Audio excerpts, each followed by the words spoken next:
Hey guys, Zero here. I just wanted to give you a quick little update on one of the projects I was working on, one of the side projects for our fantasy town or village.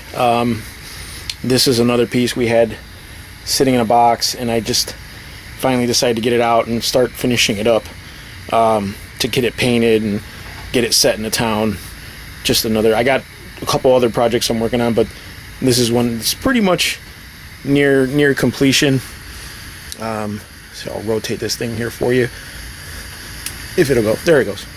This is our fortune teller's home. I don't know why.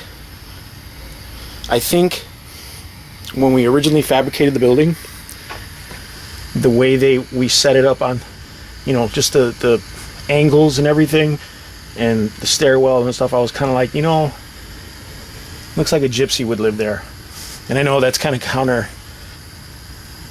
because gypsies don't stay anywhere, supposedly. But, I felt like, she used to be part of a caravan, and her wagon broke down. Her caravan broke down, and so she set up shop as a fortune teller. So, I put some miniatures in with it. This is actually the MDF Gypsy Caravan that I did a quick video on before, and I decided to put some little embellishments. We broke down some of the fencing here. That's a blackguard just for scale. Some of the old Games Workshop plastic bits, they really help embellish a piece, especially if you're not sure. Like we have a sign here, I put this little BB, that's just a 6mm BB for, it's a crystal ball kind of thing. That's a Reaper Bones miniature I just came across. I was like, let me just use it. We've got some crows that came with some pieces of scenery, and also with the Games Workshop giant model. Like he had a bunch of crows with him, so I figured we might as well throw those on there. Again, just to embellish it, give it a little bit of character. This is a real plain house otherwise. You see in the windows here, they're real simple. But when we fabricated, like I said, it was one of the last pieces we did, and we were just kind of like ready to get done. There's some skulls there. There's a little, that Empire guy running.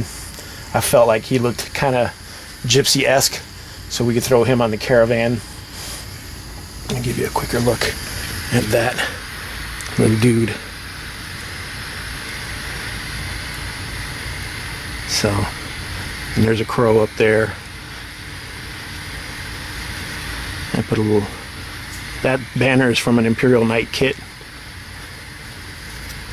So, like I said, it felt like it fit, and this should be pretty good for Age of Sigmar.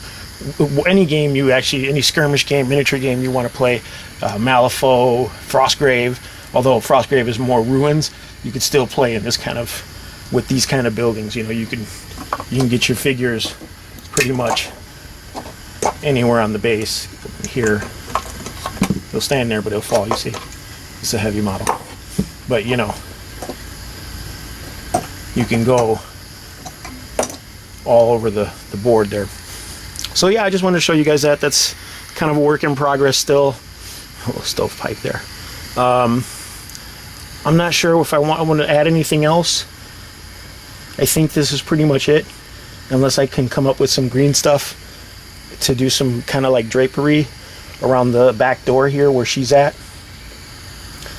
Because I feel like, this is obviously her front door, but the customers will come back here, to do the fortune, to get their fortunes read. So I don't know. I mean, I've got some barrels back there. I don't know if you can really see that. Let me see if you can. Let's move that out the way. You got some barrels there. Let's get him out the way too. So you see, I don't know. I kind of like it. I feel like it's pretty much got its theme, and it says what I was trying to say with this model. But let me know in the comments below if you guys think we should add some more to it, or as it is, just throw some paint on it and let it go. Alright guys, thanks for watching.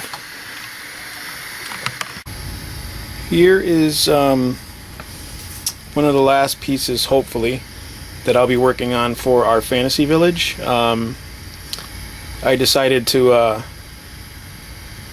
build some kind of gatehouse, because we don't want, it's not a giant village, so it doesn't have like castle walls and stuff like that, but we did have these extra towers and pieces here, so I felt like a gatehouse would be better with a fence around it. So I'm going to put a stone fence. I have a stone fence that I'm going to throw around the sides of this, but we'll also, you know, maybe make some fences to connect it, so fence walling, but I don't know about that. But this is the gatehouse, and you can see it's some old Games Workshop scenery kits mashed together, and I got that 3D printed cottage in the middle. I still have to do the braces and the underneath and the brickwork and stuff, but this is just a work in progress. I wanted to show you guys. So, you know, I know it's been slow going, but sometimes for me it's just the timing is about it. You know what I mean? What's, you know, dictates what I can and can't do and when.